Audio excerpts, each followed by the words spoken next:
Hello అందరికీ, వంకాయ recipe అండి. 1/2 కేజీ వంకాయలు తీసుకున్నాను.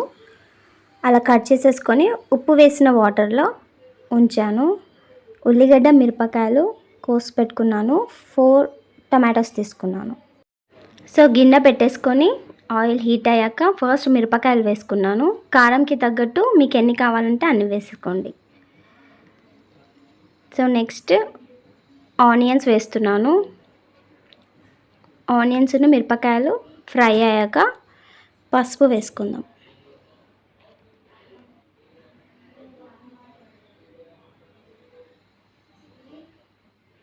పసుపు ఫ్రై అయ్యాక అల్లం వేసుకుందాం.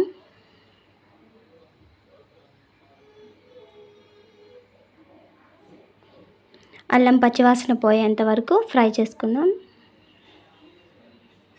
నెక్స్ట్ కట్ చేసి పెట్టుకున్న వంకాయలన్నీ వేసేసుకొని ఒకసారి అలా కలిపేసుకొని మూత పెట్టేసుకుందాం. సాల్ట్ వేసుకోండి మీ టేస్ట్కి తగ్గట్టు. అలా మొత్తం కలిపేసుకొని క్యాప్ పెట్టేసేసుకొని ఉడకబెట్టుకుందాం. సో క్యాప్ పెడుతూ తీస్తూ వంకాయలు మొత్తం సాఫ్ట్ అయ్యేంత వరకు అలా ఆయిల్ ఫ్రై చేసుకుందాము. టొమాటోస్కి ముందే బాగా కుక్ అవ్వాలి. సో టమాటోస్ వేసుకున్నాను.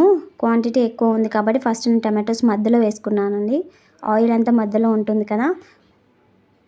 సో ఆయిల్లో ఆవిరితో టమాటోస్ అన్నీ కుక్ అయ్యాక అలా చిదిపేసుకొని కలిపేసుకుందాం. వంకాయలు కూడా మొత్తం స్మాష్ చేసుకోవాలండి. పచ్చడి టైపు చాలా యమ్మీగా ఉంటుంది ఇలా. సో మొత్తం టమాటోస్ కూడా కుక్ అయ్యాకనే కారం వేసుకుందాం. సో ఒకసారి అలా మూత పెట్టేసుకొని ఫ్రై చేసుకొని నెక్స్ట్ కారం వేసుకుందాం. మీ టేస్ట్కి తగ్గట్టు మీరు కారం వేసుకోండి.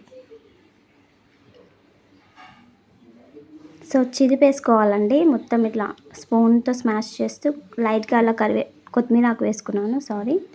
కొత్తిమీరాకు వేసేసుకొని అలా కలుపుకుందాం. సో మళ్ళీ నెక్స్ట్ లాస్ట్ మూమెంట్లో కూడా కొంచెం కొత్తిమీరాకు ఎక్కువ క్వాంటిటీ వేసేసుకోండి. ఆల్రెడీ కలుపుతున్నాను కదా, అందుకే నేను కొత్తిమీర కూడా వేసి కలపలేదు. సో కొంచెం అయ్యాక కలుపుకుందాం. సో అలా స్మాష్ అయ్యి పేస్ట్లా పచ్చడి మోడల్ ఉంటుందండి. చాలా యమ్మీగా ఉంటుంది. ట్రై చేసి చూడండి. మా వంటలు నచ్చితే సబ్స్క్రైబ్ చేసుకోండి. Thanks for watching. లైక్ చేయండి, షేర్ చేయండి. Please support me. Thank you.